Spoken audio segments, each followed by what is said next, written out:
AEW All Out is done and over, and very great show. Just like I do with every pay-per-view. I took a shower, I jerked off, and I got my thoughts together, so let's talk about it. We start off the night with Christian Cage and Adam Copeland versus FTR. Copeland and Cage will be backstage taking advice from Bubbles and the Green Bastard, so they're guaranteed to win. Copeland would hit the 5-knuckle shuffle and the AA to pay homage back to John Cena after Cena used the spear on SmackDown. Copeland would hit the kill switch as Cage would hit the spear, but Stokely would pull the ref out of the ring. Music would hit and we don't know who it is. And it is Beth Phoenix. She spears Stokely and carries him into the back so he quits interfering. Ultimately, Copeland would hit the spear to win the match, but the Patriarchy would come out and help FTR attack Christian and Copeland. FTR would handcuff Copeland to the ropes as they would pile drive Christian Cage. Beth Phoenix would try and fight off FTR, but they would hit her with a pile driver too. It was an okay match, but it was a very nice moment for Copeland and Christian to get a win in Toronto. Next up is the returning Eddie Kingston versus Big Bill. The match was nothing, to be honest, but Eddie Kingston would pick up the victory. I like Eddie Kingston, don't get me wrong, and it's nice to see him back, but his return could have been an email. Next up is MJF versus Mark Briscoe in a tables and tacks match. Mark would dump every single thumbtack available into the ring, and MJF is petrified. He is not built for this shit. MJF would slam Mark on the tacks and rub his face into him. MJF would Alabama slam Mark right onto the tacks. And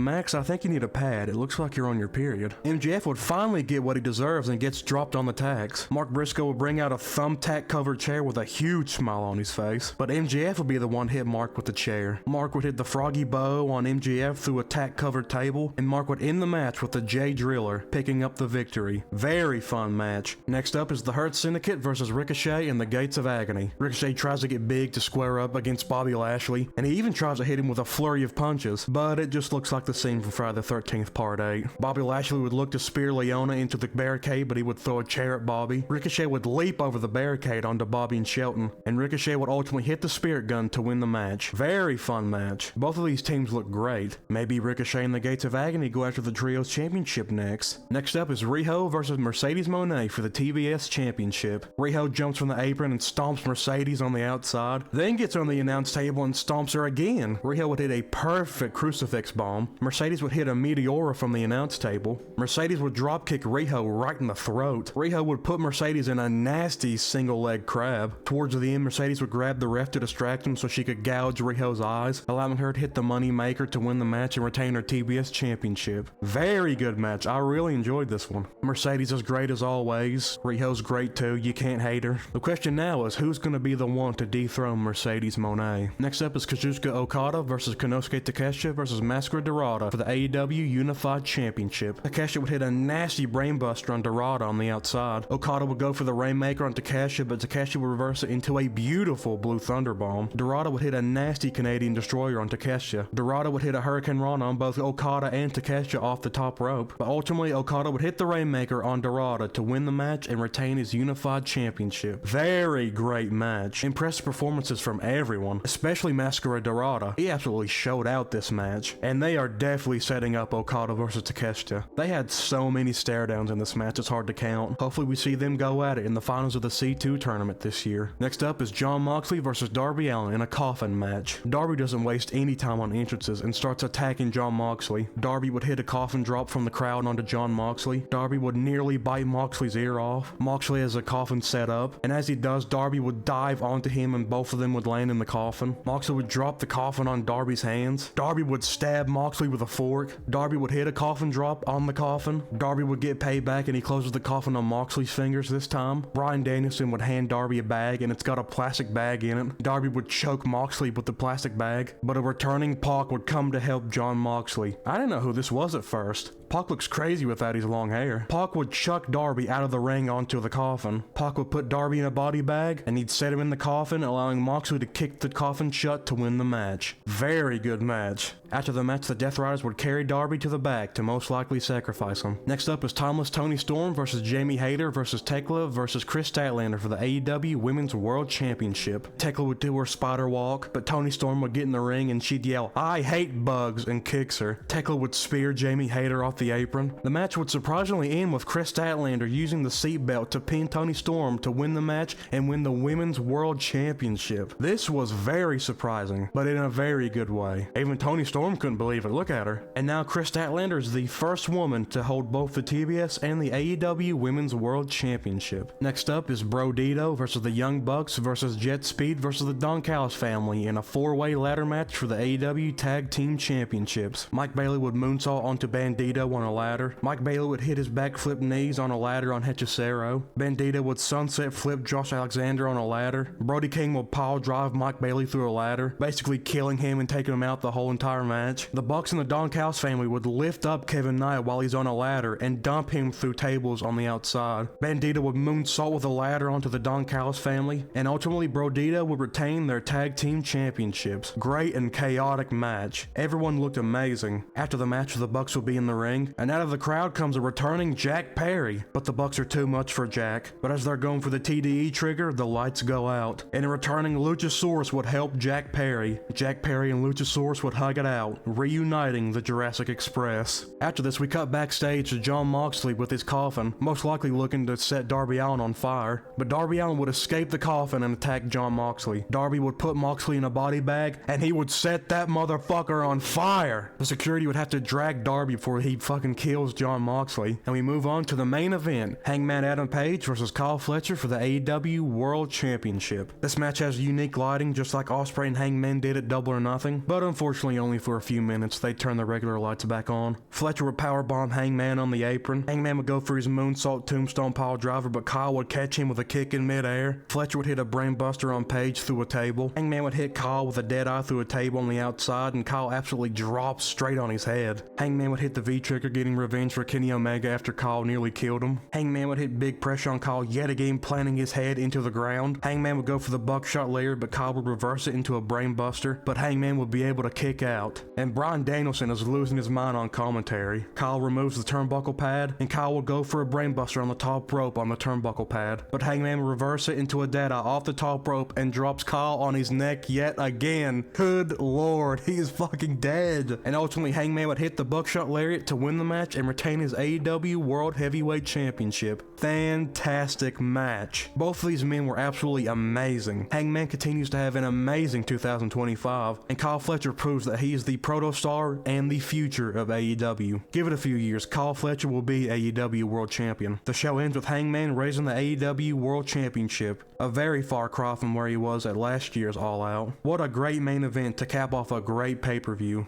And that was All Out. Just again, another fucking amazing pay-per-view from AEW, especially the 3-way unified championship match and Hangman and Kyle Fletcher in the main event. It's absolute amazing wrestling all around. You already know it's gonna blow WrestlePalooza out of the fucking water. They didn't have a chance in hell, no matter how hard they counter-program. And I just gotta say, Bryan Danielson on commentary is just a very wonderful treat. He commentates and watches wrestling with such excitement. Let me know what you think about All Out in the comments, and I am very excited for Wrestle Dream in October, but that's quite a while away. So until then, I hope you all enjoyed this video. I'll make more silly videos like this in the future, so stop on by when the time comes. But until then, be careful.